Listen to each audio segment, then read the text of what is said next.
Jackson Jr. Show. Oh, oh, oh, oh, the Jesse Jackson Jr. Show. The Jesse Jackson Jr. Show. The Jesse Jackson Jr. Show. Come on and talk. I'm Jesse Jackson Jr. Welcome to our Come on and listen to me. Jr. Show. Come on and talk with me. Come on and listen to me. KBLA, top 1580, download the app. News of the loss of Rob Reiner and his wife. And I can only imagine the sentiments and the spirit of people in Los Angeles, California, around our country and around our world who are expressing their condolences at the tragic loss of a great man. I had the pleasure of meeting Mr. Reiner one time back in 1996. I had been a member of Congress for 1 year, and I was doing an event in Los Angeles, and he came. He came with Norman Lear and other members of the World Jewish Federation, came to hear Jesse Jackson Jr. for the first time. They had obviously heard and known my father, but they didn't know much of me, and I found him to be an extraordinarily progressive, sweet, caring humanitarian, just a great individual. And so it was really difficult for me last night when I was caregiving for my father at his place of rest. And I looked up on the news and heard of his loss, and then the story began trickling out about the possibility that his son had committed this act with breaking news, even at this hour, that the son has been arrested, and it is believed that he is going to be charged with the brutal killing of both his mother and his father. And of course, I'm sitting there looking at my father, and I'm saying to myself, who could do this to a father? Who could do this to a person? But certainly, who could do it to a parent?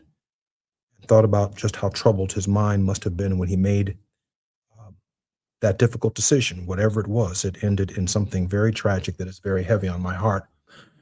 And when I think about the other incident of anti-Semitism, or the incident of anti-Semitism, something is alive in our world today that we are going to have to come to terms with. I remember delivering a speech some years ago on the image of God, and I compared the struggle of African Americans who left chattel slavery through a constitutional process. We are the only people who have ever been in unfreedom who've had to amend a people's constitution in order to achieve our freedom. For Jewish Americans who were also, and Jewish people who were also in chattel slavery for 400 plus years, according to the Old Testament, let my people go, let my people go. The appeal from Moses on behalf of God to soften the heart of Pharaoh is quite a different process. And yet, both African Americans and Jewish people have so much in common in terms of the similarities of their history, their belief in the God of Abraham. And what happens to one really happens to the other. If, in fact, there are incidences, and there are global incidences of the rise of anti-Semitism in the United States, you better believe that right behind that are some significant rises of racism in the United States and around the world. And just as I often share with my Jewish brothers and sisters, if racism is on the rise in the United States and around the world, you better believe that right behind that is an escalation of anti-Semitism. Somehow we are, because of our experience, intricately bound and intricately linked, divinely, in fact, by the struggle of our people, because the same God who did not like slavery in the Old Testament cannot possibly be the same God who likes it or cared much for it in the 17th, 18th, 19th, and its remaining elements in the 20th and 21st century. And so there we have, in this image of God, perspectives of the Judeo-Christian tradition that has us as a people inextricably linked, not only in suffering, but also in pain. So in this hour, our hearts go out to the Reiner family, but they also go out to those people who were the victims of that father and son brutal assault and murder of innocent people that has been dominating the news the last few days. I'm particularly honored that in this hour, our very special guest in the classroom with Dr. Ernest Krim will be Dr. Walter Fluker, the eminent historian of the life of Howard Thurman, whose lifelong research has delivered to our community and to our world an understanding of the life of the mystic. When we come forward, our very special guest will be none other than, in Mr. Krim's classroom, Dr. Walter Fluker, the eminent historian of the life of Howard Thurman. More when we come forward on the Jesse Jackson Jr. Show on KBLA Talk 1580 when we come forward. While you're stuck in traffic, we can at least bring you up to speed on the news of the day. You're listening to Jesse Jackson Jr. only on KBLA Talk 1580.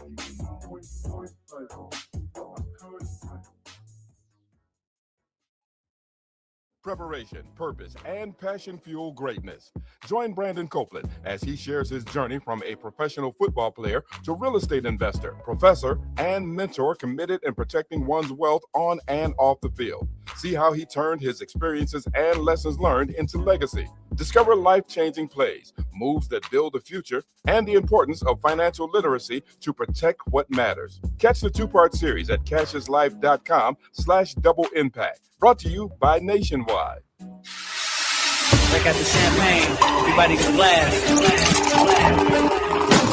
KBLA Talk 1580 congratulates our own Keith Underwood, host of the weekend entertainment show Black in the Green Room, on his recent honor at the annual National Arts and Entertainment Journalism Awards. Keith received a first place award presented by the Los Angeles Press Club for his entertainment reporting, and we couldn't be prouder. Congratulations, Keith, from all of us at KBLA Talk 1580. Are you drowning in IRS tax debt? I owe the IRS $37,000. Get ready for a toll-free hotline. Take advantage of new IRS tax forgiveness programs that may protect you from IRS collection agencies. They have the power to garnish your wages, put liens on your property, and levy your bank account. Civic Tax Relief can help protect you from the IRS. Civic Tax Relief basically represented me against the IRS, and by the time everything was completed, I didn't owe the IRS anything. Find out about the Fresh Start program that is now available through Civic Tax Relief. Civic Tax Relief's special tax hotline can help you discover all the relief programs available for free. I would recommend anyone who has a tax problem to contact Civic Tax Relief. Just call 800-285-3500. 800-285-3500. Don't wait. Call now. 800-285-3500. 800-285-3500. Now back to more of Jesse Jackson Jr. on KBLA Talk 1580. The Jesse Jackson Jr. Show. The Jesse Jackson Jr. Show. The Jesse Jackson Jr. Show. The Jesse Jackson Jr. Show. King Volley drops the beat. Come on and talk with me. Come on and listen to the beat. Come on and talk with me. Welcome forward to the Jesse Jackson Jr. Show. It is Moving Mountain Mondays on the Jesse Jackson Jr. Show, and we find ourselves in this hour in Mr. Krim's classroom. Ernest, welcome forward to the Jesse Jackson Jr. Show. Hey, what's up, brother? It's good to be back here with you. Man, always a pleasure. Ernest, let me introduce you now and our listening audience to one of the preeminent scholars in the United States. Walter Fluker serves as Distinguished Professor of the Howard Thurman Center at the Hartford International University of Religion and Peace, Professor Emeritus of Ethical Leadership, formerly the Martin Luther King Jr. Chair at Boston University. He was the founding executive director of the Andrew Young Center for Global Leadership Center and formerly served as the Coca-Cola Professor of Leadership Studies at Morehouse College. He's the founder of Walter Fluker and Associates and is a featured consultant, speaker, lecturer, and workshop leader, both nationally and globally. He was recently chosen as the 2023 Franklin Delano Roosevelt Freedom of Worship Award laureate. Dr. Fluker has written Ethical Leadership, The Quest for Character, Civility, Community, and The Ground Has Shifted, The Future of the Black Church in Post-Racial America. He's also edited The Unfinished Search for Common Ground. He served as the editor of the Howard Thurman Papers Project, which produced the multi-volume papers of Howard Washington Thurman from 2009 to 2016.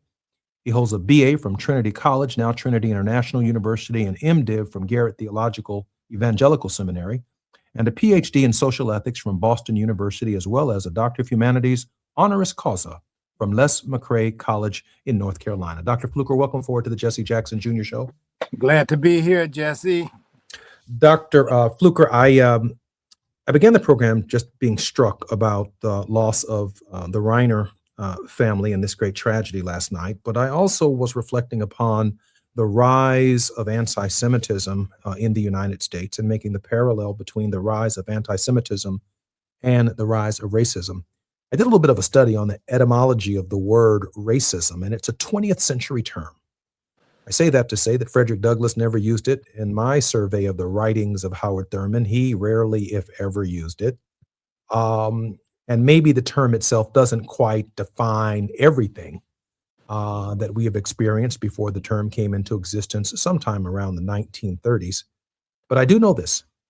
When it did come into existence in the 20th century, it was describing the condition that Jewish people were experiencing in Europe and in Nazi Germany. It wasn't the term anti-Semitism, it was racism. Of course, we used the term to define almost everything from 1935 to the present on what's taking place for African Americans in our own country. And in this moment, I was thinking about Dr. Howard Thurman whose family had pulled together all of these coins and these little bits of money to try and send him to high school, I believe, in Daytona Beach. And when he couldn't get that ticket, to carry his luggage or his trunk with him to the high school, and he began crying and sobbing, and he looked down there and saw that stranger. He credits that stranger with head and heart for changing the trajectory of his life. And that so much, Dr. Fluker, can change in a moment, just a second of time. And I want you to reflect for a moment, Dr. Fluker, if you don't mind, on how profound that moment was that Dr. Thurman saw in that stranger at the train station. Thank you so much, Jesse, and thanks for having me back.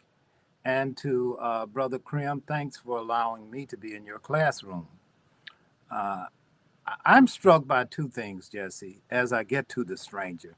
One is race. The kind of etymology of race had to do with nations, more with what we call ethnic groupings, especially during the 19th century. But what I find interesting that you mentioned that in the 30s, maybe in the 20s, you began to see this growing anti-Semitic wave, and we know where that comes from. But at the same time, in Black life, especially in the United States, you see the incredible massacre of African Americans. Another tidal wave with the bombings of towns, the utter destruction of Black economic and political infrastructures. So there's some parallel. That's my point. And scapegoats are always convenient when you're failing in your own vision and mission. So Europe has its own challenges, its own wars, its own internal strife, and Jews become very convenient scapegoats. And I might add, we have always been the perpetual scapegoat for Europe. So it's interesting to see that kind of dynamic play out even now. It certainly has implications for our contemporary setting. Thurman and the stranger. Thurman is big on strangers. When you least expect it, the stranger shows up for Thurman. This is one instance in which it changes his entire life.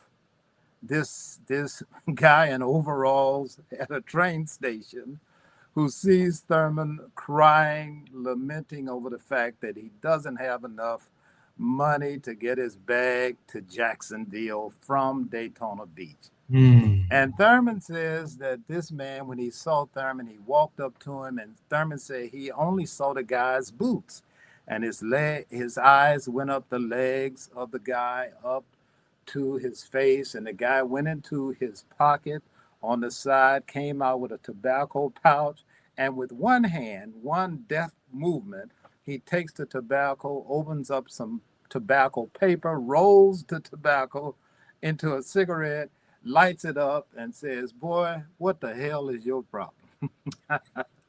and Thurman says he's crying, and he tells the man his trouble, and the man says, "Boy, if you want to get out of this town," and this is a Black man speaking, he says, "You want to get out of this damn town, I'm willing to help you."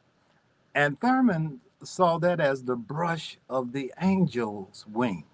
When you least expect it, there for Thurman, there's always a glad surprise. This is one of the ways he gets to hope. Always building up within our lives, within our narratives, but also in the social and national narrative. There is always the potential, the possibility for the glad surprise. I share that with you. Dr. Fluker, I want to hang around, and I'll ask Ernest in just a moment after I have this little follow-up question. I want to hang around this idea of the stranger. Are we not paying attention to the stranger at this hour in the development of civilization, certainly the development of American history? It seems that the stranger the idea of the stranger is almost offensive to us. We're uncomfortable around the stranger. Am I missing something here? Or is Howard Thurman saying to us that paying an even deeper attention to our neighbor does matter? You're speaking to me now. The stranger for Thurman is maybe one of the most significant metaphors for talking about God. God is a stranger in this world, and God is looking for a home. And God is on the prowl, on the search. Sometimes Thurman uses the language, God is searching for us. Even in the dark corners of hell that we've painted ourselves into, God is searching for us because this is a God who is stranger, but he's also, or she is also looking for strangers, because we are the ones indeed who are most estranged, not only from this world, but our very existence is estrangement, which for some of us we see as a kind of sin. The idea of sin as separation, alienation from self, from other, and from the God, the creator of the universe. So for Thurman, strangeness is very important. And the future, which comes to us, always comes to us in strangeness.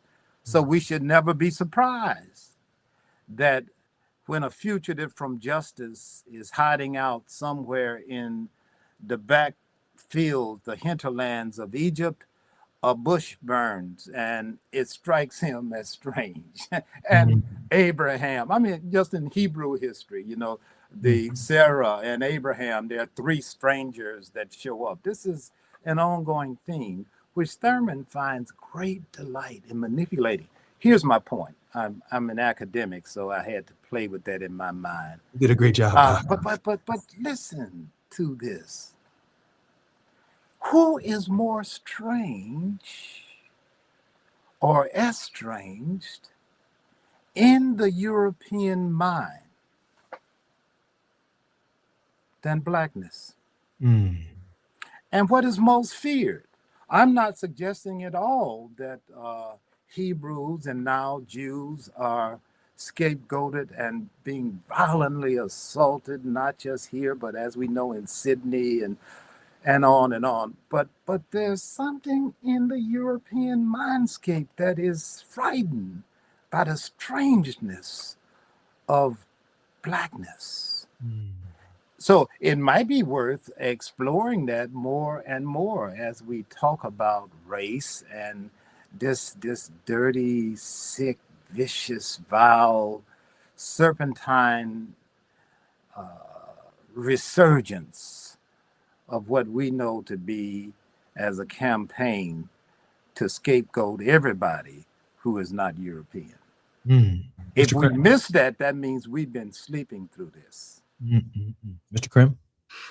Yeah, Dr. Fluker, thank you again for taking the time to be here with us. Jesse, you know how I get down. I could really sit back and just enjoy this conversation and take notes, because this is what I love the most. This is why I'm a teacher, because I love being a student. So it's an honor to be in your presence today. I think my question in regards to Howard Thurman and this aspect of being a stranger is, for me, coming of age right around the time social media came around when I was in college. I've seen something that's just so drastically different, even from my childhood in the 90s. And that's also drastically different from the childhood a lot of my elders speak about. I'm wondering what you would say and what Howard Thurman would say about how social media and the ways in which the algorithm is manipulated serve as a way of dividing us from not seeing the beauty in our strangeness, but then also too, so that we can properly, I would say, apply the tenets of Christianity as they should be implemented.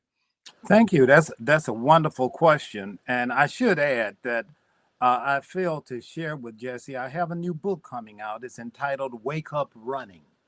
And, you know, it's plays on the African proverb, every morning the gazelle wakes up running from the lion, and the lion wakes up running to get his breakfast. But it's a clarion call to, I think, not just African Americans, but citizens at large in this country, that there is an ominous, urgent threat that is upon us.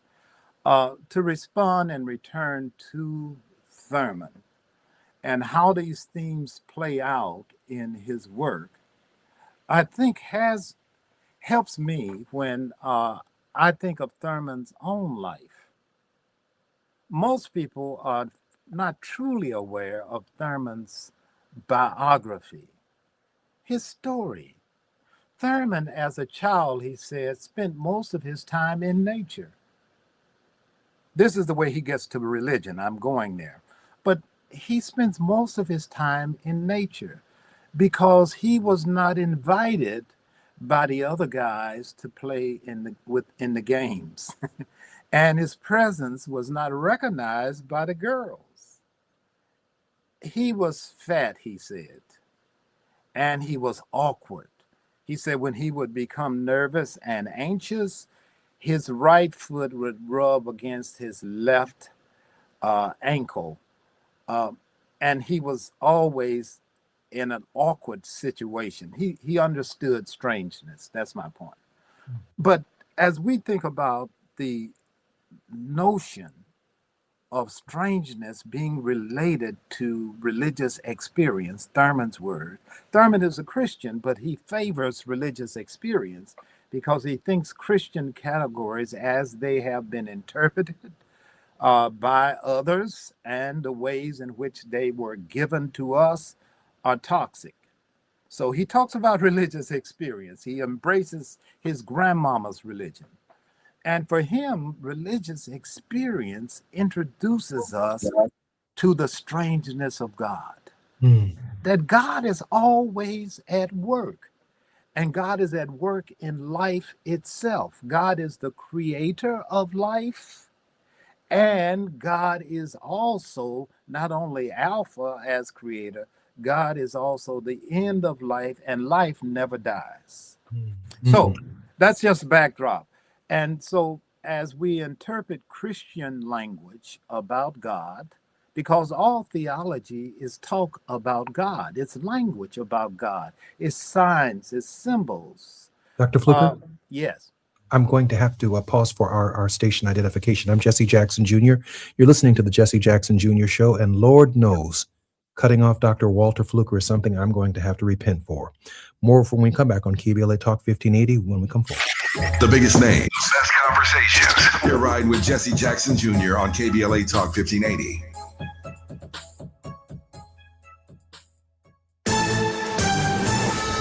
I'm Amber Payton with BIN News Now. President Trump is reflecting on a deadly weekend, calling it a rough day during a holiday event at the White House. There will be a lot of damage done to the people that did it. He offered condolences after 3 separate mass shootings. 2 American soldiers were killed while on patrol in Syria. 16 people died in a terror attack during a Hanukkah event in Sydney, and 2 more were killed in a shooting at Brown University in Rhode Island. Black New York City Mayor Eric Adams says he plans to attend Mayor-elect Zohran Mamdani's inauguration if Mamdani is okay with it. With just weeks left in office, Adams says he's at peace with just being a one-term mayor. And Hollywood director Rob Reiner and his wife Michelle were found dead at their Los Angeles home in an apparent stabbing. Former President Barack Obama reacted on X, calling the news heartbreaking and praising Reiner's legacy in film and his deep belief in the goodness of people. Get BIN News Now on demand 24/7 on the iHeartRadio app. Right now, there are young people across the world facing a tough choice: continue their dream of education or drop out to help their family put food on the table. You can help change their future in a single moment. See how far your support can go at unbound.org. Is this the takeover? This is the KBLA Sports Minute with Ray Richardson. It was a strong day yesterday for both of LA's NFL teams. We start with the Chargers. They rolled into Kansas City and eliminated the Chiefs from the playoffs with a 16-13 win. The Chargers are 10-4. Kansas City had won the AFC West title 9 straight years and had been in the playoffs every year since 2014. The Chiefs also lost quarterback Patrick Mahomes for the rest of the season. The three-time Super Bowl champion suffered a torn ACL in his left knee late in the fourth quarter. The Rams clinched a playoff spot with their 41-34 win over Detroit at SoFi. Rams quarterback Matthew Stafford threw for 368 yards and 2 touchdowns. The Rams are 11-3 and remain tied with Seattle for the best record in the NFC. LeBron hit 2 free throws with 3 seconds left to give the Lakers a 116-114 win at Phoenix. Luka Doncic had a game-high 29 points. The Lakers are 18-7. No debates, no speculation, just the info you need. That's your KBLA Sports Minute. I'm Ray Richardson on KBLA Talk 1580.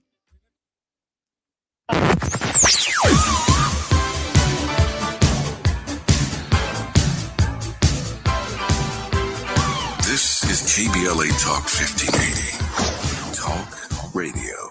That's music to your ears. We're unapologetically progressive.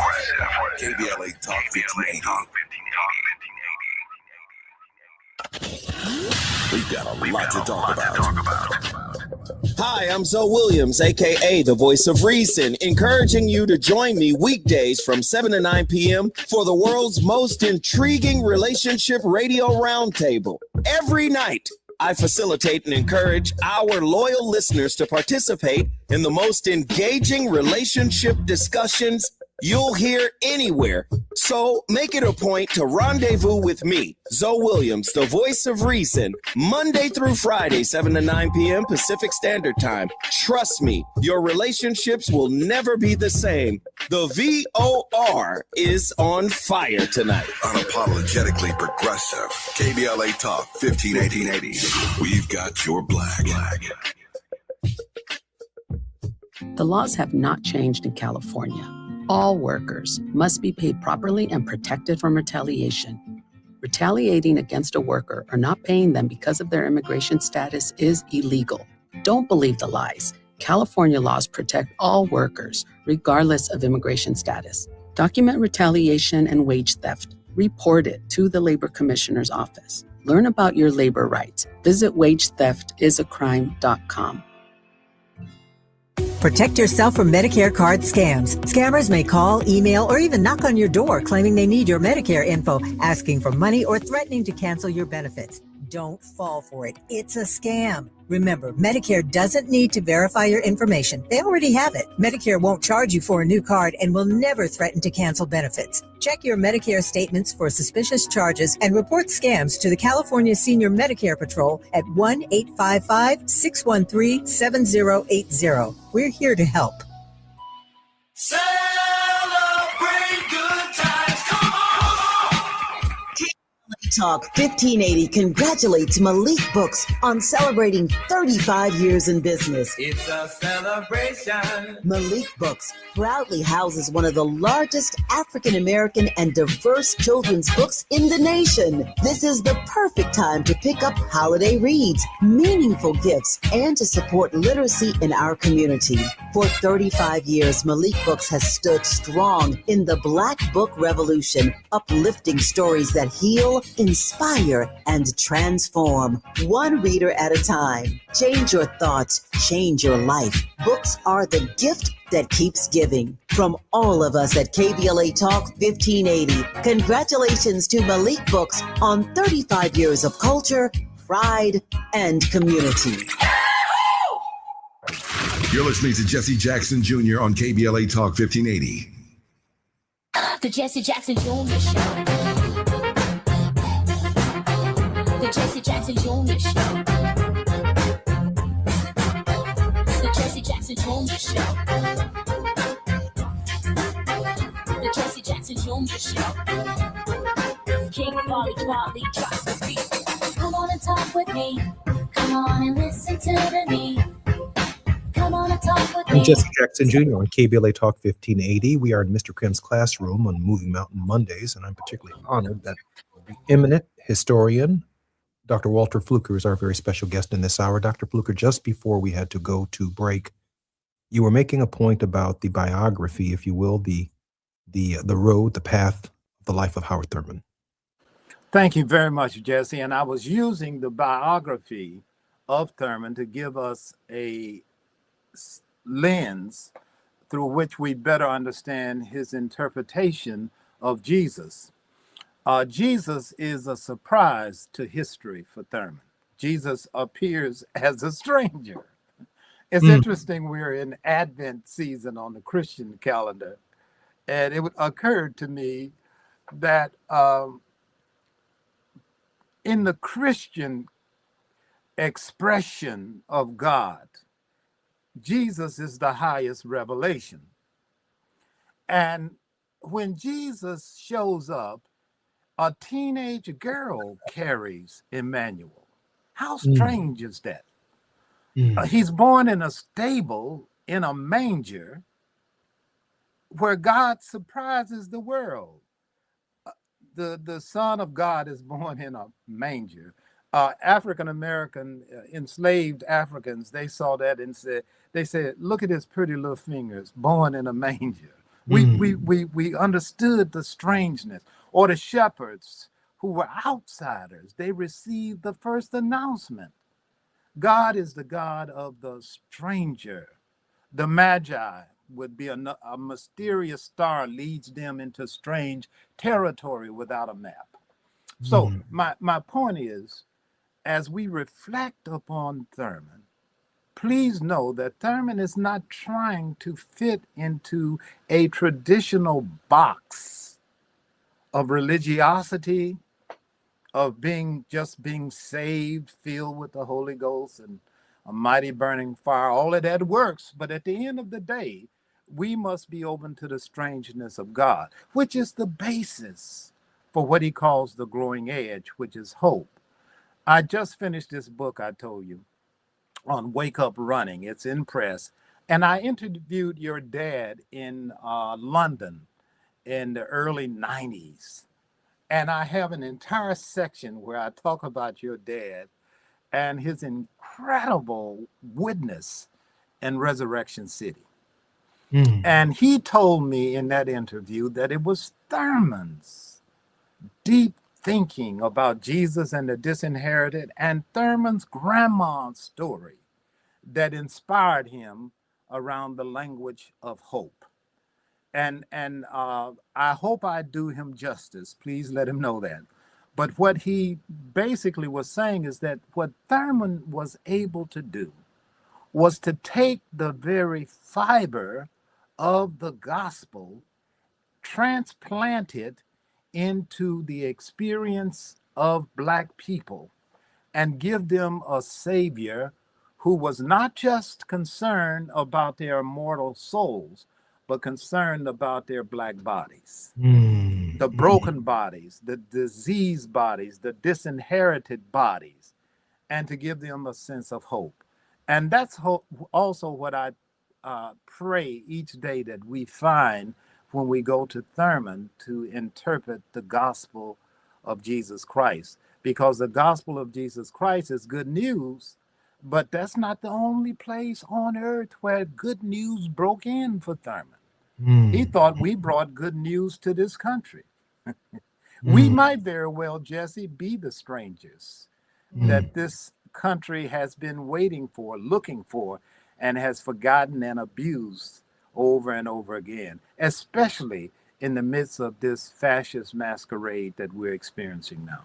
I'm grateful for the latitude that Mr. Krim is giving me in his classroom to quiz Dr. Fluker. Dr. Fluker, just before I turn it back over to Ernest, I do know that Reverend Teresa Hord Owens, of the President and General Minister of the Disciples of Christ Church, both in the United States and Canada, is going to join us, I believe, momentarily, maybe even in the next segment of the program.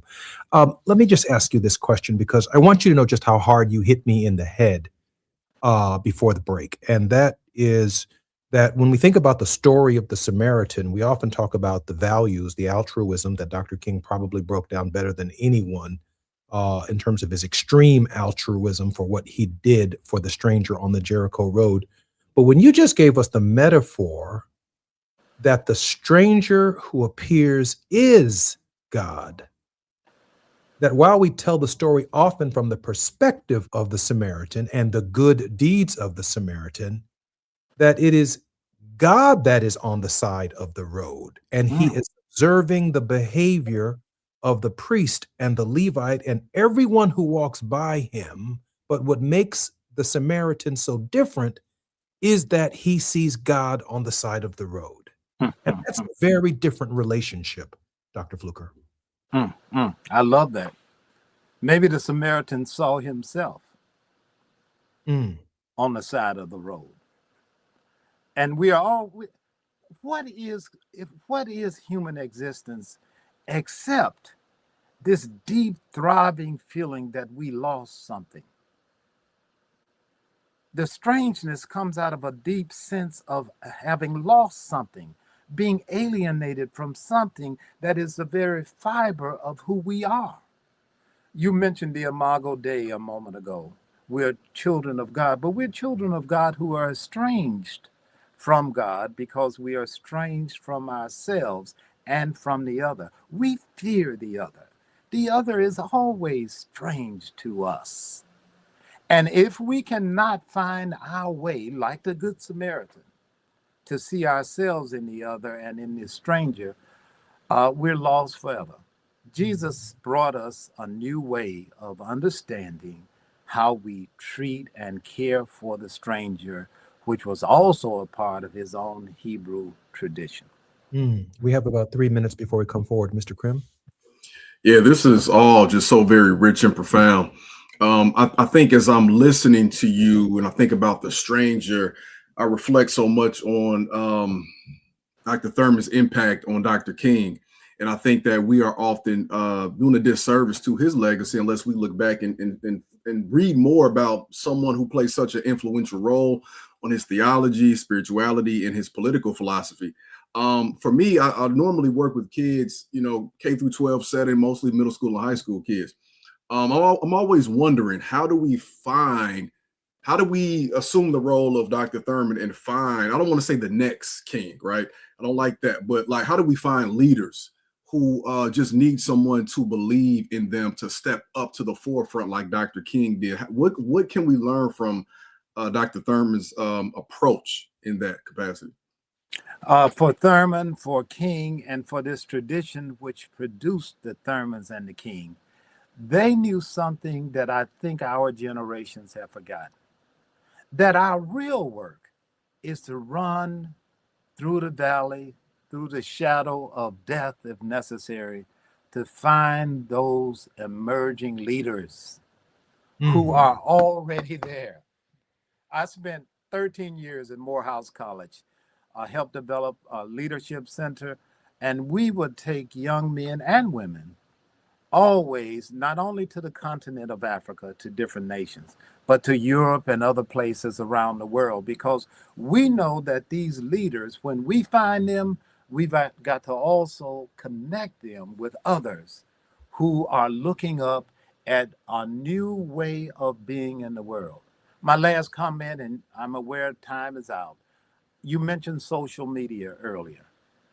I'm of the opinion that maybe instead of worrying about how anxious our young people are, maybe we need to find a way to join them and learn from them. Our greatest work will probably be looking, listening, and learning from what we sometimes, I think, pejoratively call the anxious generation.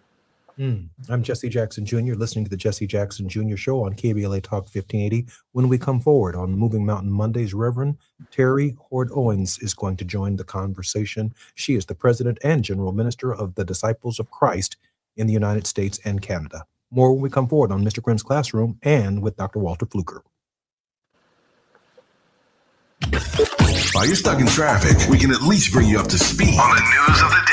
You're listening to Jesse Jackson Jr. only on KBLA Talk 1580.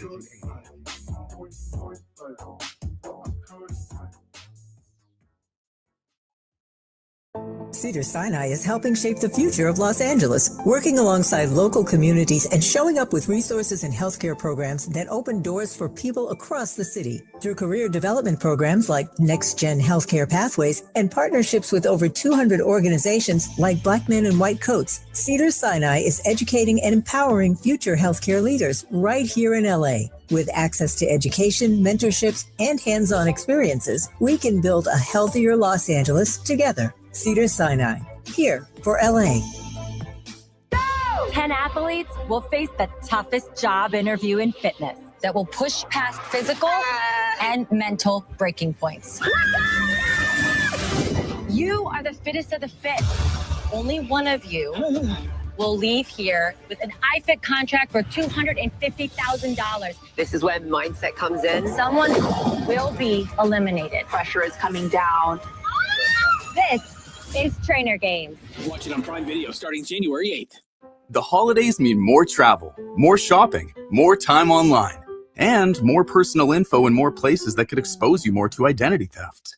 But LifeLock monitors millions of data points per second. If your identity is stolen, our US-based restoration specialists will fix it, guaranteed, or your money back. Don't face drained accounts, fraudulent loans, or financial losses alone. Get more holiday fun and less holiday worry with LifeLock.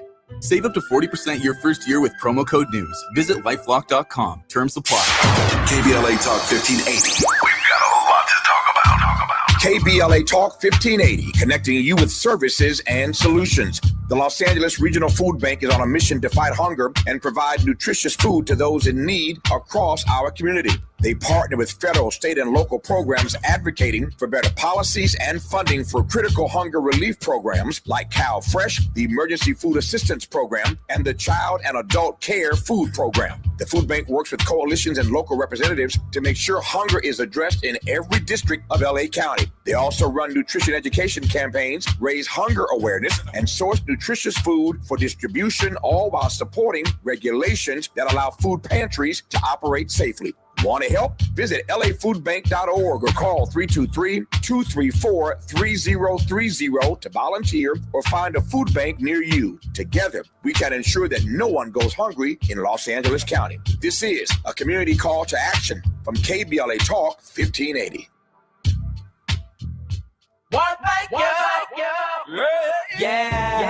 The California Crusader newspaper would like to thank all of our subscribers for their support throughout the years, proudly serving the South Los Angeles and South Bay areas for more than 40 years. The California Crusader is a multicultural, Black-owned, adjudicated newspaper that focuses on providing newsworthy information to the people in our community.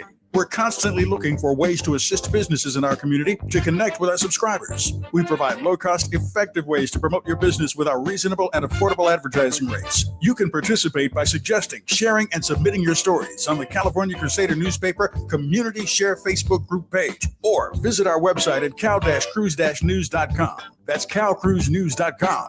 Then click on the Submit Now button located on the top right corner of the homepage, or text CCN to 42828. Again, text CCN to 42828. The California Crusader newspaper, working together to build a better community for our future. Subscribe today.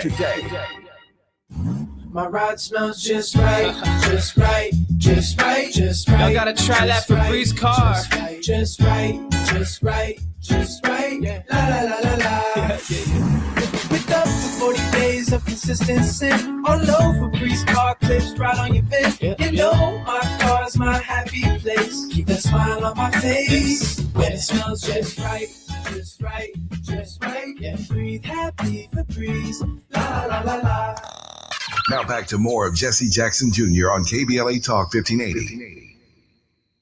The Jesse Jackson Jr. Show. The Jesse Jackson Jr. Show.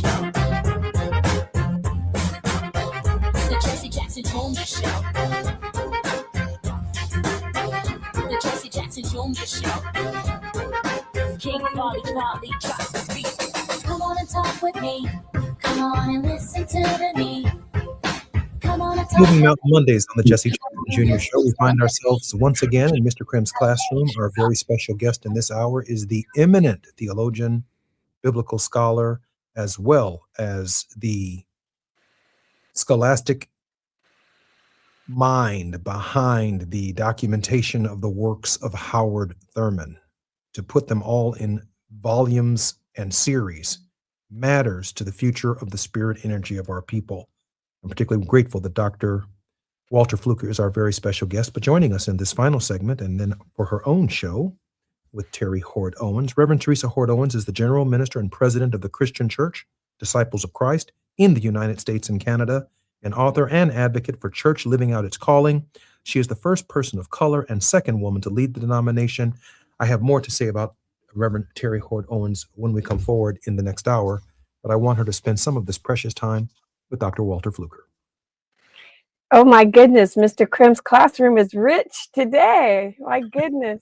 Such an honor, Dr. Fluker. I've admired your work and your wife as well, and just really grateful to share this air and this time with you. I've been listening, and I'm on sabbatical right now. So my Advent reading has been Howard Thurman's The Mood of Christmas. Oh, wow. I didn't know you were on the show, but my head has been in Howard Thurman for the past month or so. So I'm just grateful to learn from you, my brothers. This has been rich. What a blessing to meet you.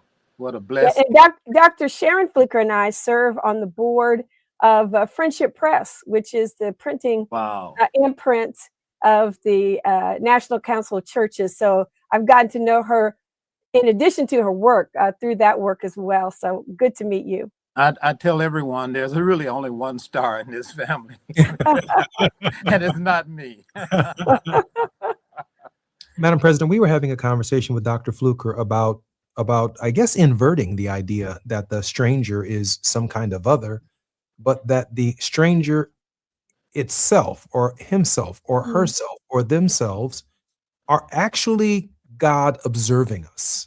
I don't want to overstate what Dr. Fluker said about it or even understate it, but he's got my head spinning that it's not just the good deed that we do, but that we are actually seeing the embodiment of God, him or herself, in the stranger. And our obligation is not to turn our back on the stranger, but to engage God in that moment. Oh, absolutely. This is what Jesus says in Matthew 25, right? That when you have fed the hungry, when you have clothed those who need that, when you have sheltered the unhoused, when you have taken care of others, you've taken care of me, at least the last and the lost. Jesus is family. Famously, we know, immigrant family. I've seen stories of many churches that have actually shifted their nativity displays in front of their church, really with signs that say the Holy Family is in hiding. They're hiding from ICE and other really powerful expressions of resistance. But that at the heart, liberation theology, and particularly Black liberation theology, as we all know, James Cone struggled after Dr. King's assassination. Can I be Black and can I still be Christian? And he came to understand through Luke 4 that Jesus was himself identifying with the stranger, with the poor. And I love what was said earlier about the strangeness. I'm always talking about whiteness is such a stain on this society. We just can't get back. So anything that is not white and does conform is strange, and so therefore is devalued. And that's Jesus is God's perfect revelation to us of who God is and what God cares about. And I think Jesus gives us all kinds of examples about how God is in fact observing, and that God doesn't show up where God is expected most of the time. Or when God shows up, he shows up in unexpected ways. Let me just say that. Dr. Fluker? Yeah, I'm thank you, Dr. Owens, for these words. I could just listen to you. I was wanted to go back to Dr. Mr. Krim, whatever you want to be called. I'm not big on these doctor things, but I know it's unnecessary in some conversations. But listen, I think that one of the most eloquent statements about strangeness is the enslaved Africans' experience of the manger in these spirituals. Remember, I spent a lot of time in Morehouse. That's all we do down here in Atlanta. We still have the spirituals. Cone went back to the spirituals and the blues.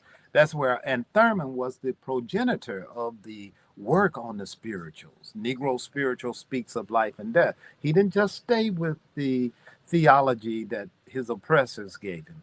He went back to those old songs. And so listen to this. Sweet little Jesus boy, born in a manger. Then they said, They didn't know who you was. Yeah.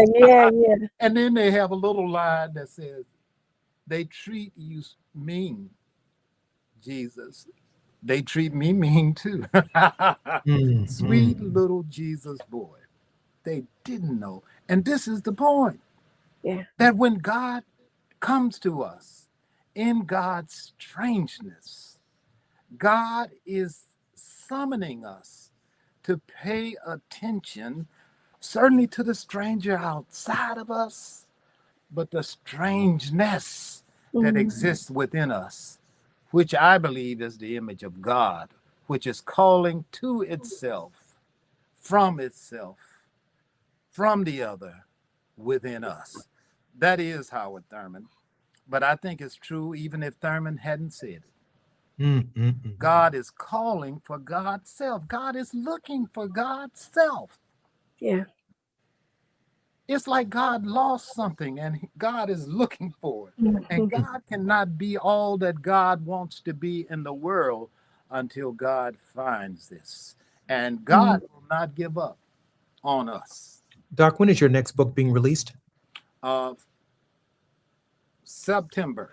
It's on Broadleaf Press. September is entitled Wake Up Running, Building Democratic Space at the Crossings of Madness and Hope. Dr. Fluker, how can we support your work? Please just tell everybody, run through the hills and the valleys and tell everybody that the book is coming. And it's a sequel to The Ground Has Shifted. If people read The Ground Has Shifted, it's a message to Black people, but not Black people alone. It's also a message to our allies.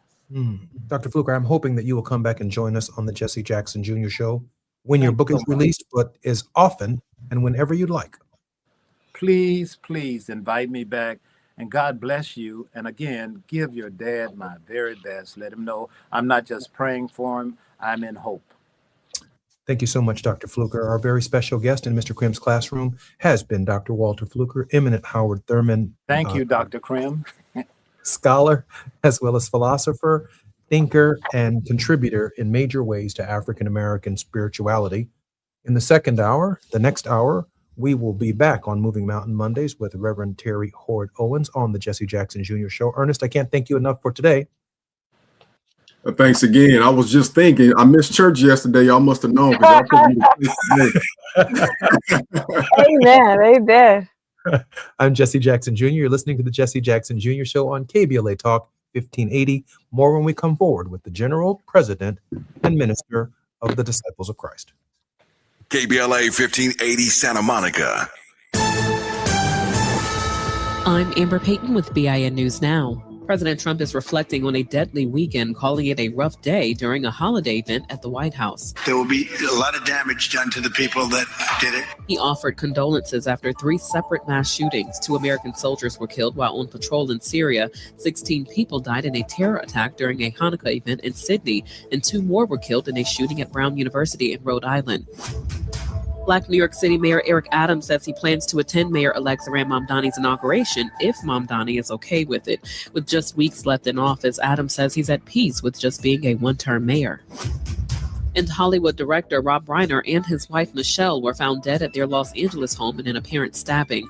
Former President Barack Obama reacted on X, calling the news heartbreaking and praising Reiner's legacy in film and his deep belief in the goodness of people. Get BIN News Now on demand 24/7 on the iHeartRadio app. This is the KBLA Sports Minute with Ray Richardson. It was a strong day yesterday for both of LA's NFL teams. We start with the Chargers. They rolled into Kansas City and eliminated the Chiefs from the playoffs with a 16-13 win. The Chargers are 10-4. Kansas City had won the AFC West title 9 straight years and have been in the playoffs every year since 2014. The Chiefs also lost quarterback Patrick Mahomes for the rest of the season. The 3-time Super Bowl champion suffered a torn ACL in his left knee late in the fourth quarter. The Rams clinched a playoff spot with their 41-34 win over Detroit at SoFi.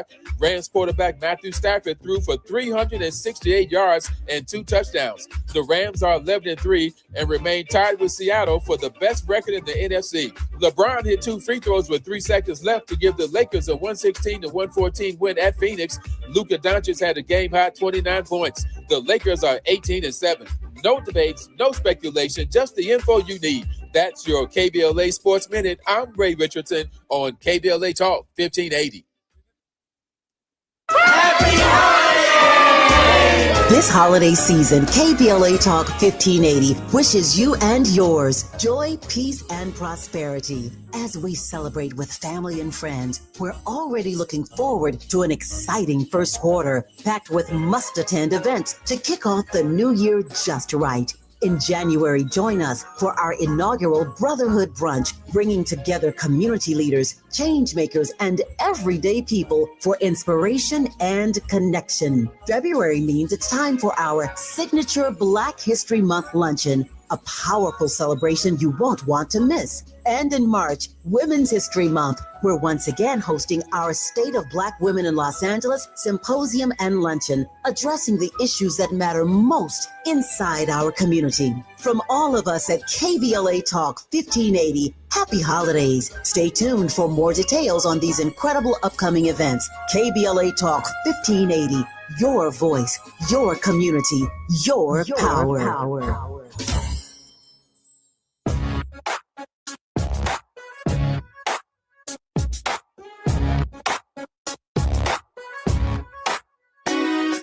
Jesse Jackson Jr. Show. The Jesse Jackson Jr. Show. The Jesse Jackson Jr. Show. The Jesse Jackson Jr. Show. Come on and talk with me. Come on and Jackson Jr. Welcome forward to the Jesse Jackson Jr. Show on Moving Mondays. The Faith Not to Fall, Reverend Teresa Ford Owens, the President and General Minister of the Disciples of Christ Church, both in the United States and Canada. Particularly grateful that she is joining us in this hour in her regularly scheduled program. And during the break, Gina Towns, our producer, shared with me that we're going to be blessed with Dr. Walter Fluker for another half an hour, and I'm particularly excited about that. And so welcome forward to the Jesse Jackson Jr. Show on KBLA Talk 1580. Dr. Walter Fluker, Reverend Teresa Hord Owens, welcome forward to the Jesse Jackson Jr. Show. Dr. Fluker? Oh, my goodness. Terry, how are you? I'm good, Jesse. How are you? I'm well. Like I said, my Advent reading has been Howard Thurman, because the theme of we have what we call a special offering within Disciples. We invite congregations to give, and that money stays in their local region or their middle judicatory. And the regional ministers themselves, again, it's predominantly a white denomination, but they chose the theme, the work of Christmas. And so I have tried to highlight in a video that I did before my sabbatical started, just to remind people of what Thurman says about, after the angels have sung and after the shepherds have gone, there's still the work to do, to feed the lost, to find the lost, to take care of the hungry, to find justice in the world. So, well, God knows what God is doing. You are here to feed my spirit. I'll just claim that, Elder Fluker. And in fact, I had made a note as I was going through the mood of Christmas, and made a note on the growing edge. And that is my personal theme for my sabbatical time. Wow. You're weary, you're tired. There's so much, church is a lot. People are a lot. And as a Black woman leading a predominantly white institution, it's a lot. And so that this reading has really fed my spirit during the sabbatical time. And so that's in addition to rest, I've been wrestling with that idea of what's the growing edge. It's like when you think you're at the end, that sense of hope, of that breath that you think may not be there, that strength, that reach that you think may not be there. So this is just a gift to hear you. I have a question for you, if I might, Jesse. Oh, Um, I'm just really enjoying you talk about the work of Christmas and the growing edge, which is also one of my very favorite meditations in Thurman. Yeah, I just wanted to spend that time. And one of the things that I've been struggling with as both a minister who's done congregational work, I was a second career minister. And so really came to ministry in sort of a very non-traditional kind of path. But I really believe, and I think Thurman believes this, that at the heart of everything is what we believe about God. And you talked about, the strangeness of God, and how I'm curious about how we help people to have this kind of inner life, right? This inner journey that Thurman understood so well and modeled for us so well, as a sort of understanding is the foundation, right, for the work of justice that we do. And it's, I used to joke and say, if I preached, Isaiah in the year the King Uzziah died, I wouldn't have to say anything other than that in a Black church. All you would say is, in the year the King Uzziah died. And then say, yeah, and that's all you would have to say, because our understanding and our tradition of the word, of the power of the word, and even of the power of worship, however, we can have critiques about it being overly performative and overly this and that, but we understand holiness, we understand sacred space and sacred presence. And I think part of our challenge, even as Black people, is kind of pulling those things together that says, that said, if God indeed isn't holy, then, God is showing us through Jesus what we must do. And I find that in the white church, it's the opposite challenge. I've got to remind you that all this wonderful thing that you think you're doing, the food pantry, the this, the that, you think you're good people, but you've not come yet to understand the holiness. And I love this idea of the strangeness of God. You've not entered in to have that particular journey that will undergird why you're doing what you're doing. Because if you were to do that, then the racism, I think Thurman says this somewhere, it's like, if you were to understand God and the sanctity of God, then there's no way that you could abide racism. There's no way that you could abide misogyny, because you would understand God's holiness and God's ineffable nature, unknowingness, means that you can't withhold, and I say this in my book, you don't have the right to exclude or not love anything. So I've rambled on too long, but just curious to engage. Please ramble. I'm good at listening. I love your point about, I like to call it the interiority of religious experience. We need a spiritual and moral infrastructure if we're going to do the work of transformation in society. It's dangerous to go out without a spiritual and moral infrastructure. So in my work in ethical leadership, that's what I do. I spoke with the Evangelical Lutherans this summer. And it was a similar conference that you all have as well. But I spent time talking about how do you feed this deep spiritual yearning of the human, we like to say soul.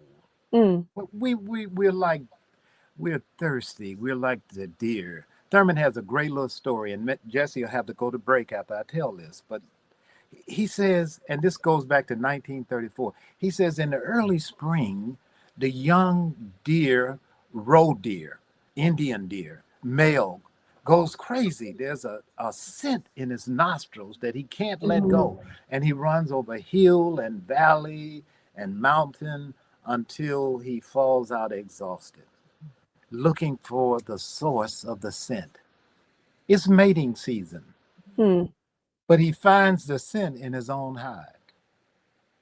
This thing that we're looking for, it confuses us because we look at the other, thinking the other has what we need, and the other does have what we need because it's the same thing that's within all of us. And I think this quest for deep spirituality may be the most important work we can do at this time. Deep calls unto deep. Mm. And we've got to do. Katie Cannon called it soul-filled work, the art of soul-filled Soul-filled working. And my prayer is that for you in your work, that you'll hold out that banner, because this is what people also want. More with Reverend Terry Hort Owens and Dr. Walter Fluker when we come forward on KBLA Talk 1580. I'm Jesse Jackson Jr. It's afternoon drive time with Jesse Jackson Jr. Only on KBLA Talk 1580.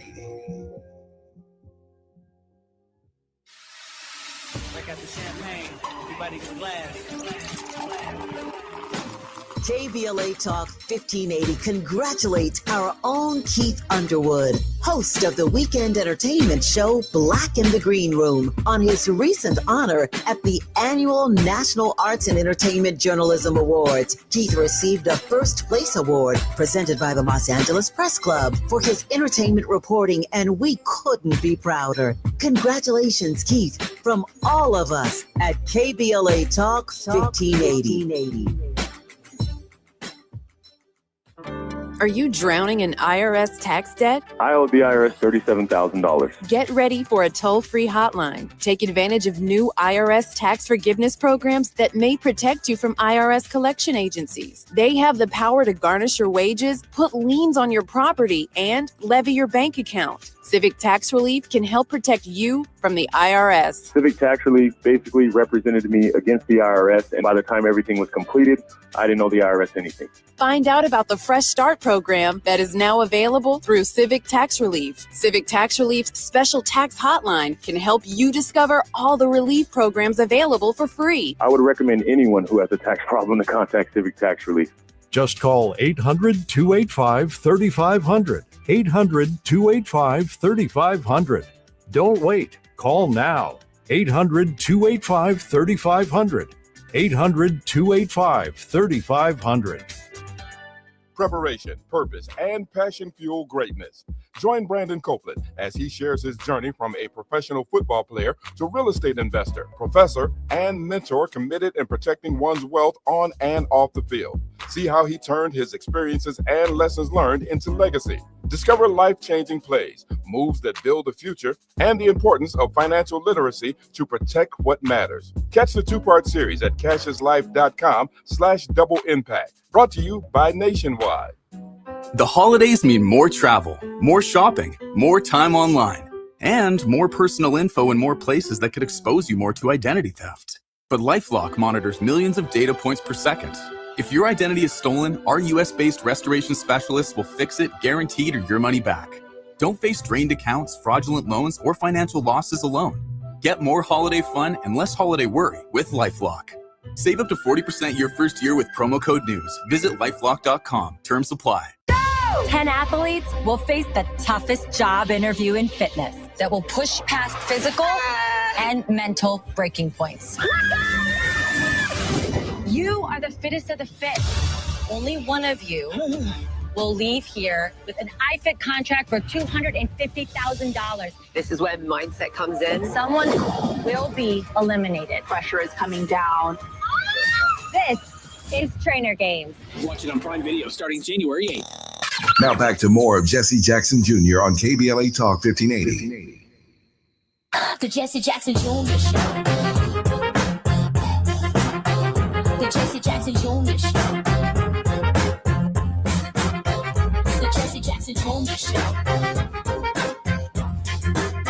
The Jesse Jackson Jr. Show. King Quality drops the beat. Come on and talk with me. Come on and listen to me. I'm Jesse Jackson Jr. with Moving Mountain Mondays on the Jesse Jackson Jr. Show with Reverend Terry Hort Owens. The Faith Not to Fall, and our very special guest in the balance of this half an hour will be and continues to be Dr. Walter Fluker. And Dr. Walter Fluker is the eminent Howard Thurman theologian and scholar in the United States and, by definition, in the world. And I must say that the opportunity and the honor to spend time with Dr. Fluker is about as close to the late Howard Thurman as you're ever going to get. And he is just that heavy. And with that said, I want to welcome Dr. Fluker back, and certainly, Madam President, welcome you back as well. Let me just read this very quickly, and then Dr. Fluker and Reverend Owens, let me allow you to do what you do best. When the song of the angels is stilled, when the star in the sky is gone, when the kings and princes are home, when the shepherds are back with their flock, the work of Christmas begins. To find the lost, to heal the broken, to feed the hungry, to release the prisoner, to rebuild the nations, to bring peace among brothers, to make music in the heart. Dr. Fluker, what was Dr. Thurman trying to convey to us when he wrote these words? That Christmas is not limited to ceremony. Rituals, dogma, doctrine, all these things for Thurman are like garments that we wear loosely. Sometimes we put them on, sometimes we take them off, but the experience of the holy is always present and available for us if we dare pay attention. I mentioned Moses early. I sometimes think that Moses probably had walked past that bush 1,000 times and it was on fire, but this day he noticed. And I suspect that in our own lives, the presence of the holy is already there. How could it not be? But we miss it because we are distracted with so many things that actually don't matter. Anyone who's ever pastored really knows this, but it really doesn't matter ultimately. So that's what I think he's after. He's after the not just the meaning, that's kind of head stuff, but the experience, the deep, throbbing experience of the holy. And to be struck by the holy is simultaneously, for Thurman, and I think true for all, is to be struck by grace, to be awakened by grace. Because it's not your doing. Oh, what a wonderful thing to receive a gift that you didn't have anything to do with, but somehow you receive it in spite of. And I think that's part of what Thurman is after. Madam President? Yeah, I'd so appreciate that. I was actually gonna ask that same question, Jesse. And Thurman spends a lot of time, at least, and again, this has been my Advent reading, the mood of Christmas, about even reveling, getting beyond the ceremony, but we should all have an experience, right, of angels. Right. and this sense of glory. For him, it's not just the putting some feathered wings on the backs of children in a pageant, but really trying to imagine and get inside the glory that was revealed to these people, and the awesome, like you say, the awesome experience and the presence of God that was revealed, in that moment. And I so appreciate. Again, my diagnosis of my denomination, and William Barber always teases me about that, because I say our church, and I'll just limit it to the Disciples of Christ, I won't own anybody else, but we are spiritually dry and biblically illiterate. And until we fix the inner spiritual problem, the institutions that we're trying so hard to prop up all around, we want young people to enter into association with us and you said it earlier, people are seeking this sense of awe and connection. I mean, even Augustine said, right, something to the effect that our souls are lost. We're lost. We don't know our full selves until we find our rest in God. And I really do think that inner spirituality that will help people understand that the work then is really what God is about, but we can't fully understand the magnitude of that until we get to this. It ceases to be political if you understand this inner power of God. It's not about whether I'm a Democrat or liberal or conservative. I'm just trying to see the kingdom of God become real on the earth. If in fact I can get to that inner place. The first meeting I ever had with Thurman, he asked me what I wanted to be, and I gave him the kind of naive response that everybody does. And he looked at me for a long time and said, "But what do you want? What do you want?" And part of what he was asking, what is it that you hunger for all the time? It's always there. How do you feel the hunger of your heart? Institutions are good, but for Thurman, and this was his word as well, he said they are significant, but ultimately they're artificial. The deep. And Thomas Merton says it this way. He says, "What negligence is this? Run to the mountain and see God." Let me ask this. That's what I'm saying. Dr. Fluker, let me ask this question, because my father also knew Dr. Howard Thurman, and he said he was amazed by two things. One, he said Dr. Thurman used to speak with trees. He used to go outside and talk to trees. Right. But he also did something my father said he had never seen someone do before. He preached his own funeral. And everyone had to sit there in the congregation and listen to what Howard Thurman had to say about Howard Thurman. He's such a character. So is your dad, by the way. I have a quote for you, Doc, and then I know that our time draws near. The movement of the Spirit of God in the hearts of men and women often calls them to act against the spirit of their times or causes them to anticipate a spirit which is yet in the making. Whoa. In a moment of dedication, they are given wisdom and courage to dare a deed that challenges, to rekindle a hope that inspires. Are we living in such a time as this? Oh my God. And Dr. Owens, I want you to chime in. Oh my God. Yes.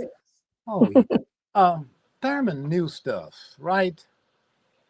And so he's playing with you like it's one of his favorite analogies. It's like the cat plays with the little mouse. Just plays with. He's playing with you. He knows stuff. He not only talked to trees and to animals, he believed that if this same thing that is within us is also in all of creation, why is it not possible that we can communicate with the same species or the different species? Because this, theologically, we call it a sacramentalistic ontology. The glory of God is in all of creation and is shouting, but we are deaf to it because we're not listening deeply.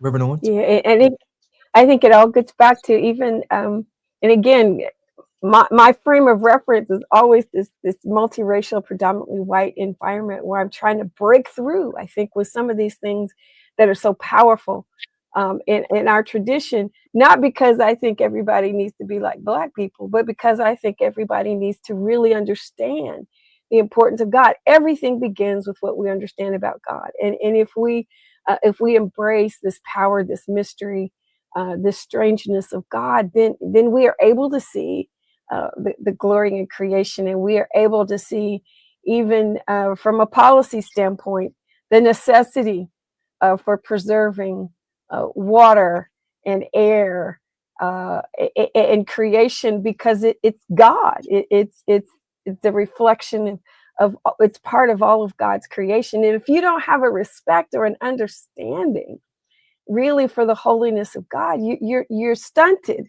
You're stunted even in your moral understanding. And I always say, I don't care what your tradition is. I'm a Christian minister, but if you don't have some understanding of the holy, however you call it, however you define it, it's very difficult to move through life without any kind of coherent moral or ethical framework. And that's not proselytizing. That's not saying that you're laying forth one holy text over another or one holy ritual over another, but something that's strange and beyond yourself. Yeah. Yes. If you don't have some respect for that, you're stunted. You're just dry. Let me just add some of what I think I just heard, and I might be stretching it. Maybe I misinterpreted what I did here. And that is this, that our sense of spirituality as Black people, I want to bring it on home to the immigrant community, to the National Guard, to the capital of the United States. Our sense of spirituality through kings that we lived under from 1619 to the Declaration of Independence. We understand kings. So no King's Day, hey, it's a big deal, but we know kings, and some folk ain't never known a king. We've only known presidents, and we've known 15 of them that tolerated slavery. So we know presidents too. So we're on this journey together. And there's this after Lincoln presidency, which is always a different iteration of some form of the same. But I'm thinking that this spiritual journey, we're not going to run through the Capitol. Wow. And we've had plenty of opportunities to run through the Capitol and destroy it. On this Thurman journey, this pre-existent thinking to justify the ends, we give it some thought before we do. We reflect on the journey. We know that while we use the term forgiveness for people, forgiveness existed in the world before Jesus of Nazareth. But the forceful way within which Jesus brings it forward 2,025 years ago, along with love and mercy and redemption, it is impossible to imagine the world before the Nazarene. It's impossible. Wow. Because he owns it now because of how he taught us to apply it. Wow. Dr. Fluker, we don't have but 2 minutes left, and I know that your time draws near, but I'm going to use every last bit of my 2 minutes to read something with your dad. Okay. We're talking about a bomb in Gilead. I say, sitting there in his hotel suite, that memory stirred something in Jackson's spirit as he rocked in his chair and began to visualize the moment he climbed onto a makeshift platform, looked out at a weary crowd, and called out, "My brothers and sisters, I know that you're tired and cold. I know that some of you have run out of money and can't afford food, but don't give up. Keep hope alive. Yes, keep hope alive." That's still the word. That's what Advent is. Yes, yes. That's who Jesus is. Keep hope alive. Dr. Fluker, we are so grateful. I see your lovely wife on our screen at this moment. Share with us very quickly the award that you both received. We're so proud of you. We were both pleasantly surprised, and it's the Beautiful Are the Feet Award, which will also honor Bishop Michael Curry and Dr. Cynthia Hale.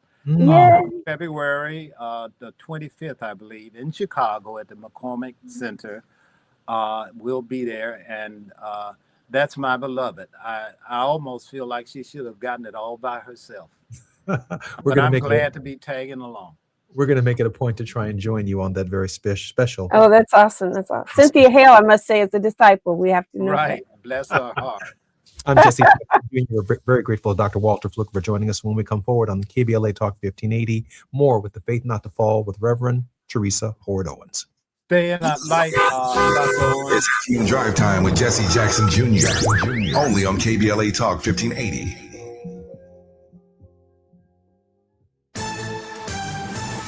I'm Amber Payton with BIN News Now. Providence, Rhode Island police have released the person of interest in the Brown University shooting that left 2 dead and 9 others injured.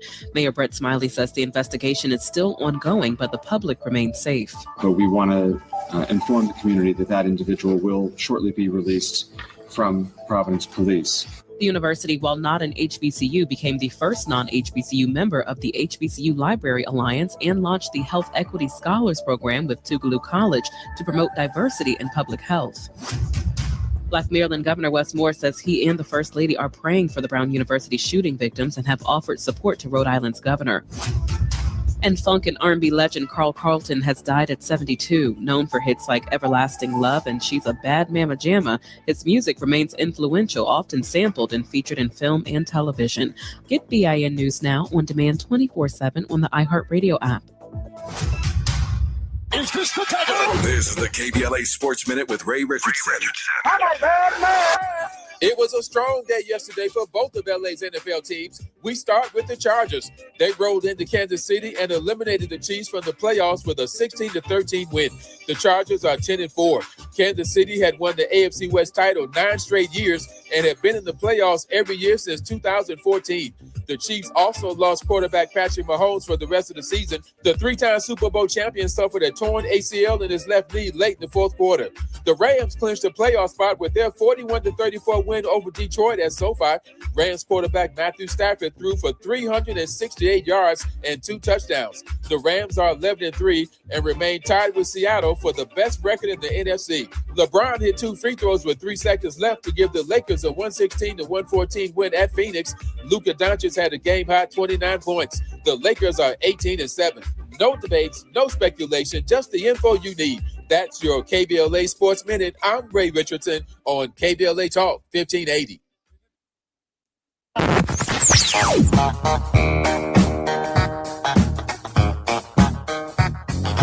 This is KBLA Talk 1580. Talk radio. That's music to your ears.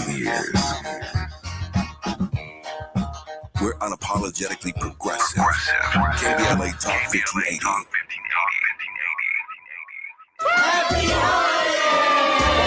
This holiday season, KBLA Talk 1580 wishes you and yours joy, peace, and prosperity. As we celebrate with family and friends, we're already looking forward to an exciting first quarter, packed with must-attend events to kick off the new year just right.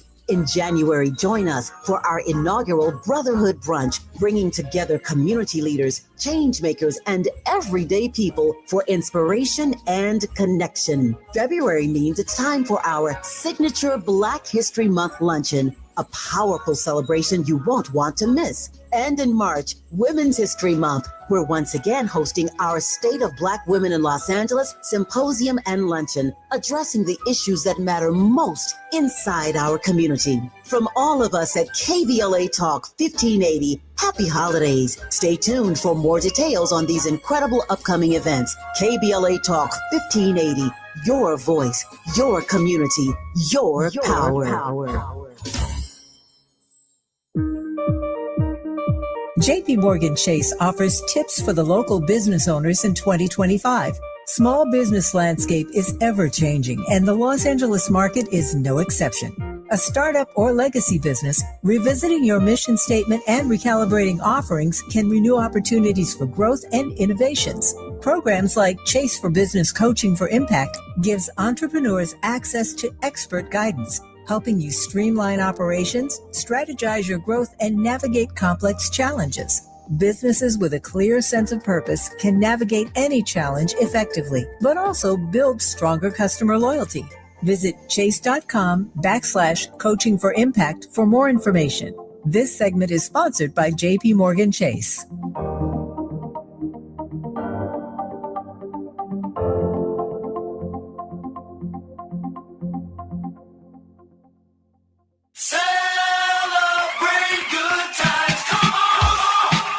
KBLA Talk 1580 congratulates Malik Books on celebrating 35 years in business. It's a celebration. Malik Books proudly houses one of the largest African American and diverse children's books in the nation. This is the perfect time to pick up holiday reads, meaningful gifts, and to support literacy in our community. For 35 years, Malik Books has stood strong in the Black Book Revolution, uplifting stories that heal, inspire, and transform. One reader at a time. Change your thoughts, change your life. Books are the gift that keeps giving. From all of us at KBLA Talk 1580, congratulations to Malik Books on 35 years of culture, pride, and community. You're listening to Jesse Jackson Jr. on KBLA Talk 1580. The Jesse Jackson Jr. Show. The Jesse Jackson Jr. Show. The Jesse Jackson Jr. Show. The Jesse Jackson Jr. Show. King Volley, drop the beat. Come on and talk with me. I'm Jesse Jackson Jr. Welcome forward Moving Mountain Mondays and the Faith Not to Fall with Reverend Teresa Terry Ward Owen, the General Minister of the Disciples of Christ Church. I am so grateful that we spent the last hour and a half with Dr. Walter Fluker, and I'm very much interested in Reverend Terry Ward Owens's interpretation and thoughts, building out the final segments of our program. But I do want to share with you how excited I am about this program. One of my martial arts instructors, I have 3 degrees in Taekwondo, writes, "Dear Jesse Jackson Jr., you are a great man. I felt that from the moment we met in 1993. From then until now, your dedication and integrity have continued to leave a strong impression on me. Respectfully, Nam Soo Hyung, Grand Master." He also writes in the comments, "Anti-Semitism is power driven by fear. Martial arts are power guided by self-control." And I wanted to read particularly the thoughts about anti-Semitism, Reverend Owens, because in a real sense, I heard from Dr. Fluker that there are constraints on our faith. There are constraints on our spirit, a different kind of shackle. I'm not talking about a shackle that is binding in the form of some kind of chattel slavery. I'm talking about the reflection that we operate in when we take action in love, in spirit, and how we act in that context, or even in this political context, also matters as a function of the interpretation, Madam President, of our faith. Oh, absolutely. I think we have, and there are, one of the challenges that Christianity has is really to reclaim really the message of Jesus, and really the sanctity of God. There's so much. I have a grandnephew who joined church and is going to be baptized, and he's all excited. And his grandmother is his great grandmother is a solid Pentecostal. And she began by telling him, "Well, you're a Christian now. You can't do this. You can't do that. You can't do this. You can't do that. You can't do this." And we've so orchestrated our understanding of our faith about what's not included and who is not included and what is condemned and what is not. And we are not embracing this inclusion and the inclusivity of God's love. And anytime we draw an understanding of faith that's excluded and puts people on the outward edge or the borders and say what's right and what's good and what is not, as opposed to living with this more expansive understanding of what the Holy loves and can take and deal with, I think we're in trouble. And that's how we're responding. We claim our faith and we're responding out of rejection instead of acceptance. We're responding out of exclusion instead of inclusion. And we've yielded to these rules that are really man-made, that have really nothing to do with the message of Jesus, or the message of most other faith traditions in terms of how we deal with others in this society. Madam President, we may end up actually doing everything that the stranger would do. And the stranger may be doing some of everything. And I'm hearing you say that we are called, if the stranger is in the image of God, to recognize that divinity within them, even though the constraints of the church itself may have determined that that individual is outside of God's grace. And I say that because what? I need to register some hustlers. I need to register to vote some pimps, some prostitutes. I got to get some money. I got to go speak to and get some folk involved whose spirits are broken. They're rallying the dry bones. They need to be re-engaged. We got millions of people who could have voted differently in about 9 states, and I wouldn't be anxious every morning about the next tweet that's coming across. I mean, I could go on and on and on and on and on. Somebody got to go get them. We got to get them, round them up, bring them into the fold. A lot of Democrats don't want to bring them into the fold. We'd rather, I don't want to deal with the debt-paid felon community. I don't want to deal with the LGBTQIA community. Hey, the farmers voted for Trump and now they're getting burned. Too bad. No, not too bad. We got to go get them and we don't have much time to go get them because we need them to vote with us. That's right. And once the reason we're responding to that is you're so focused on party. It's like, well, why are you a Democrat? Why are you, Black folks were staunch Republicans, right? Somebody tries to pin that turn from Republican to Democrat, or at least the major wave, as when John Kennedy made the call to help support Dr. King when he was jailed in I think it was Birmingham, or may have been another city. But actually, Black folks made that change a lot earlier with Franklin Roosevelt. And when you begin to see your self-interest being served, that's important. But those of us who are in a place where we have a platform and we can speak, whether you're trying to get people to come to church or get people out to vote, you have to see the sanctity of God in them, see their humanity is full and rich, regardless of where they live, how they vote, what zip code they're in, what they may or may not have done with their money. No one is beyond redemption. If we saw George Wallace years ago, right, go through. Some people question the redemption, but he said, I changed my mind. I was wrong. I understood that. If Donald Trump tomorrow were to tell us that he had really changed his mind, we would need to see some, because repentance and change is about action that follows that. You haven't repented unless you're no longer doing those things, or we see a clear line of that. But I'm not going to withhold the possibility of redemption for anyone. But in my engagement and my responsibility to show love for you, my responsibility to work for a world where you're okay, that's my faith talking. I have that responsibility no matter who you are or what you do. And if I have an evangelical, in the true sense of the word, agenda, which would be to say, I want you to understand Jesus as I understand Jesus, the best way I could do that is to say, man, I'm working for policies that will allow you to have a living wage, that will allow you to be able to afford safe housing, that will allow your kids to get the best education no matter where you live, that will allow you to be respected in your workplace. And I'm doing that because I've been called to work for a certain kind of society, and my faith calls me to do that. But you're right, we can't be afraid and despise those people who are in greatest need of, that kind of advocacy that, if based on the sanctity of their humanity, it is what people are looking for. See me, hear me, respect me, listen to me. I'm thinking in this moment that we will win the midterms, not by the margin of our anger at Donald Trump and MAGA.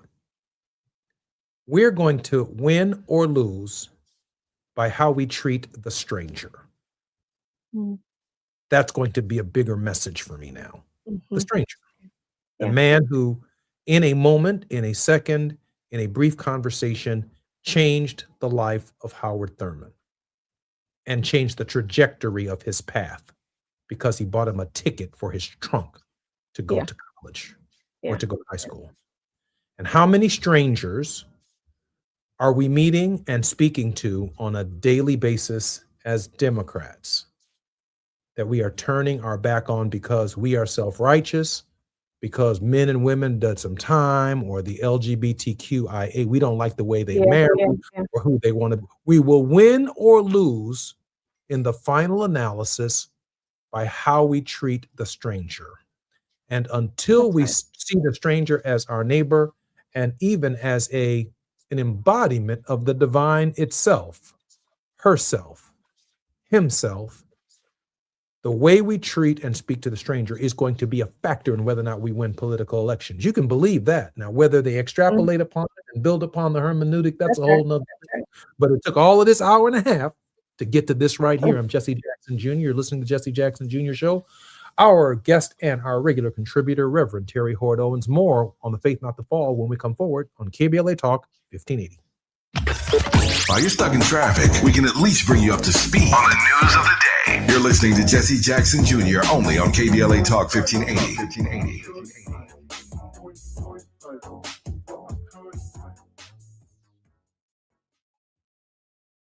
So you need last-minute gifts. No judgment. Get an extra 25% off during Kohl's Friends and Family Sale and find great gifts under $20. Like something cozy, something thoughtful, something that says you planned this all along. Yep, you're just one quick trip away from checking off the last gifts on your list. Save now at Kohl's and Kohl's.com. Select styles. Offer ends December 24th. Some exclusions apply. See store at Kohl's.com for details. My ride smells just right, just right, just right, just right. Y'all gotta try that Febreze car. Just right, just right, just right. La la la la la. Days of business all over Febreze car. You know my car's my happy place. Keep that smile on my face when it smells just right, just right, just right. Yeah, breathe happy Febreze. La la la la la.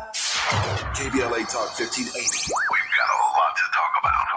KBLA Talk 1580, connecting you with services and solutions.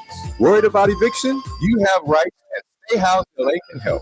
Stay Housed LA is a partnership between LA County, the City of Los Angeles, and local service providers. From Lancaster to Long Beach, we're here to help you with tenant education workshops, legal clinics, free legal services for eligible tenants, and online resources about tenant protection laws. Don't face eviction alone. Call our hotline at 1-888-694-0040. That's 1-888-694-0040. Or visit stayhousedla.org. Stay Housed LA, keeping Los Angeles residents in their homes. Stay Housed LA, your rights, your home, our community. This is a community call to action from KBLA Talk 1580. Hear that? That's the sound of your life.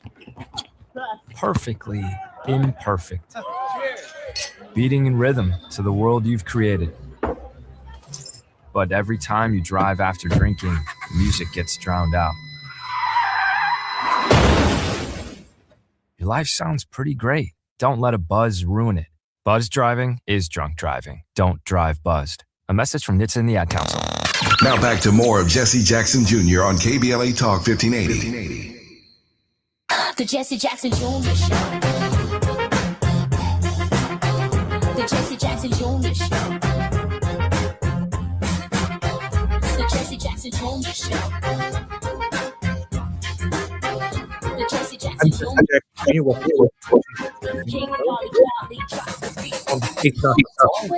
Reverend Terry Hord Owens, our regular contributor on the Jesse Jackson Jr. Show. Madam President, I'm thinking in this moment that your book, Staying at the Table, gives significant consideration to the idea of the commonality, the brotherhood, I don't want to say of man, but that has been the traditional sense of it. But the brotherhood of our personhood. And there is a uniqueness to staying at the table in terms of the prophetic nature of your work that matters at this hour. Share that with us if you don't mind, Madam President. Oh, absolutely. And in fact, I begin the book by talking about everything that we believe must begin with what we believe about God. And if we do believe that God is all-knowing and effable, this mysterious, wonderful, sacred presence, and as Christians, even if we believe that Jesus is that revelation that has come to show us what the world can be like because of Christ, and because that presence is among us, then it requires us to see in each other both our humanity and to value and not to see difference as deficient, to not draw lines around who's in or who's out. Because if God's love is limitless, then our acceptance must be limitless. And staying at the table does not depend upon my liking you or agreeing with you, but rather recognizing that the table, first of all, is not mine. It's a table that was set by the holy, and I'm required to be at that table. If you do, some people say, well, Terry, what if I'm disrespected at the table? What if my seat is prickly at the table? What if I'm not welcome at the table? To leave the table you give in to those who are trying to shift the table. And as long as you understand that it's really God's table and that all humanity belongs there, your presence continues to make that message and to fight for that truth. So I firmly believe in everything you're saying, that this is the source that comes from God. It's not a political opinion. It is not any kind of religious doctrine. It is simply what I believe is the reality of what God has done. And if we start there, then as I say, there's certain roads you can't take. If you believe God's love is limitless, just as God is limitless, certain things you can't do, certain roads you can't take. And all theology is using language, making sense of what you believe about God. And if that is what you believe about God, then there are just certain things that you cannot do. Our problem is that we think being people of faith is tied to these institutions that we've created, and being members on the rolls and even giving money to them and participating in the institution's projects.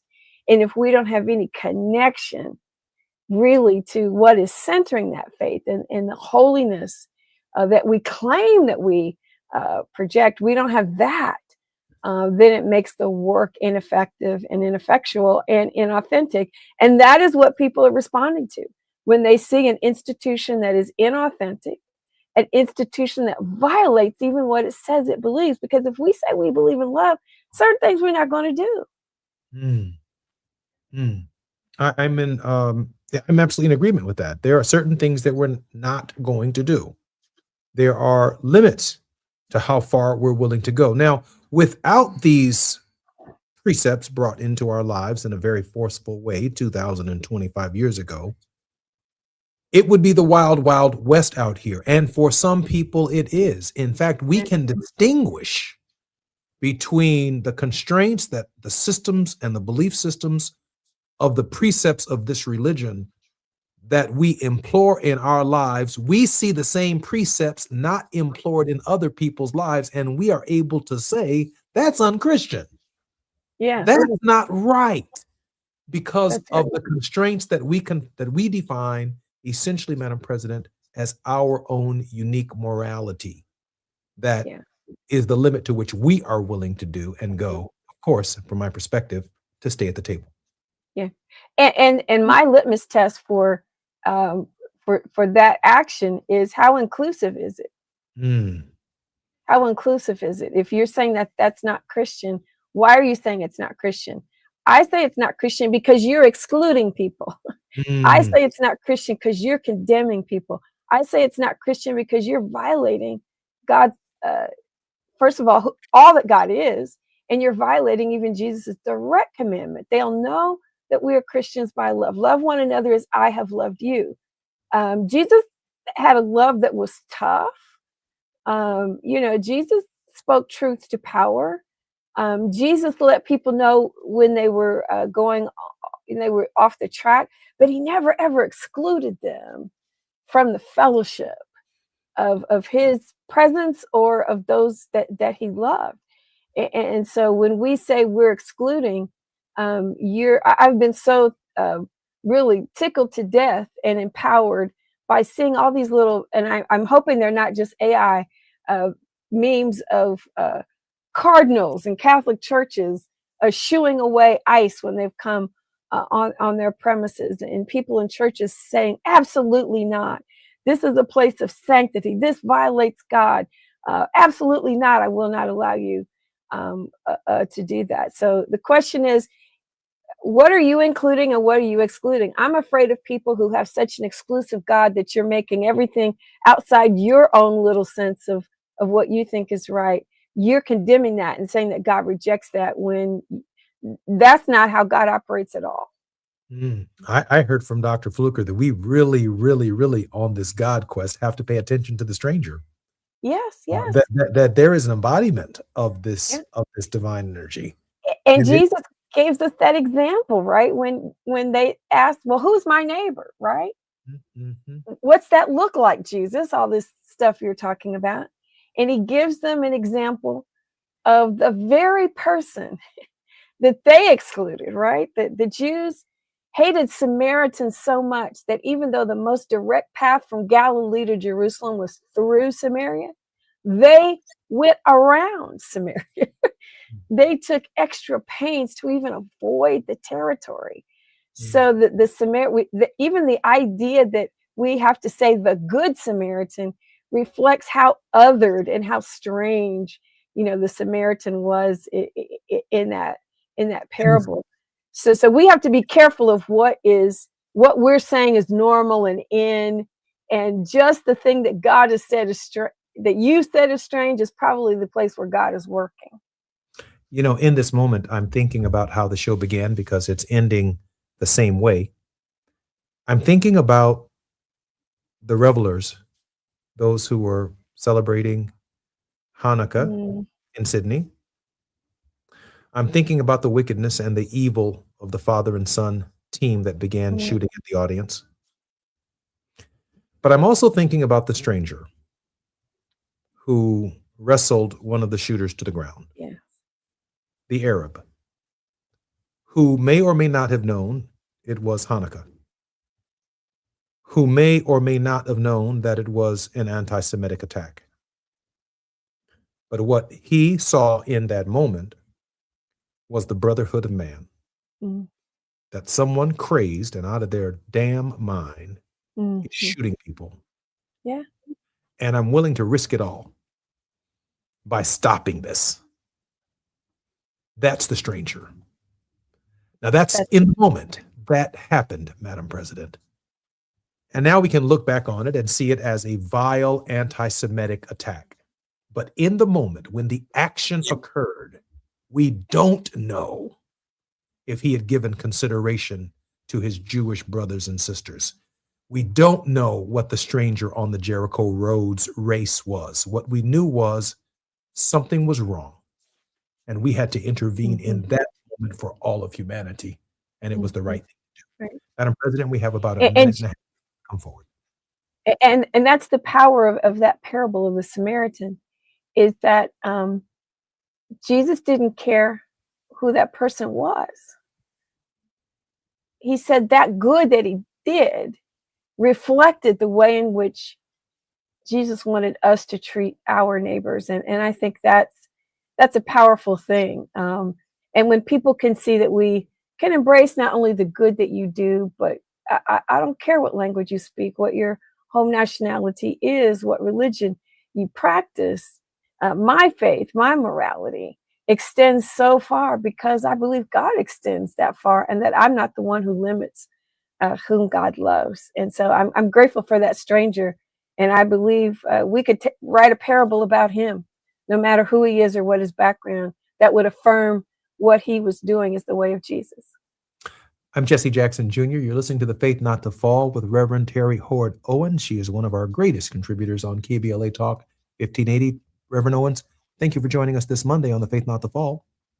Thank you. It's been a rich couple of hours. Appreciate you. Look forward to seeing you next week. I'm Jesse Jackson Jr. More on KBLA Talk 1580 when we come forward. KBLA 80 Santa Monica.